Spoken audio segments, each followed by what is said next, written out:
I'm joined now in the studio by Saeed Shehata, who is from BBC Arabic. Saeed, you have been, of course, keeping across all the latest developments throughout this evening. What more can you tell us? All the reaction from the Arab world, Saudi Arabia, Egypt, among the officials and the people, the ordinary people, blaming Israel for this airstrike, which left at least 500 people died, according to the Ministry of Health in Gaza. And they say, the missile was used, it cannot be owned by the Palestinian Islamic Jihad. On the other side, the Israeli spokesperson, the spokesperson of the Israeli army, Daniel Hagari, confirmed that this kind of missiles are not Israeli ones, and he shared. The Israeli army shared the information with the American about this kind of information, which shows it's not Israeli. So it's a blame between the two sides. But the end. Look at the Arab press and social media and what's being said on those sides, they are all in one voice, as it were. Absolutely. There is no difference, because all of them, they saw what happened all over these last days, the killing, the strikes, and the superiority of Israel on airstrikes compared to Hamas or Islamic Jihad is not comparable. So still, these two sides of the story is not verified yet who done that, but among the Arab world and in the social media, all of them are criticizing Israel, and they describe it, as Hamas put it, as a war crime and it need to be stopped. Mahmoud Abbas, same, he called it should be stopped because it's kind of war crime, and all of it. So all of them focus that Israel are to blame, and this is the reason the summit was cancelled, and there is a lot of hope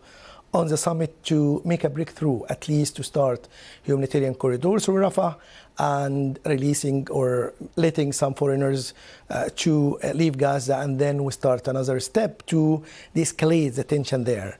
And within Gaza itself, the irony is that some people started to move from south to north. Even as they were told before to go from north to south, now they find even inside, in Khan Yunis, there is strikes which some people killed, and the United Nations even mentioned that one of the schools was hit on Tuesday yesterday, and there are 6 people died and some injured. So for some of the people came on the social media and put some videos, said even if it's not safe in this house, so why I move? So I go back to home, and if I die, so I'll die in my home.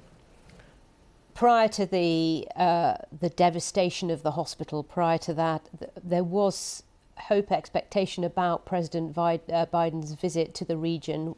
What's the feeling now? What's being said within the Arab communities about his arrival today? It's frustration, and there is no hope. The hope is, gone, because President Sisi and the King of Jordan, King Abdullah II, and Mahmoud Abbas, all of them were eager to meet Biden in Jordan today to find a way through that, starting by the humanitarian aid, because situation is there, and people go even to hospitals to have shelters, but even the hospital were hit. So it was a hope, because the pressure is immense on people living in Gaza and on the facility there. So now in the Arab world, all of them saying there is no trust in America, and unless Biden make an offer, talking about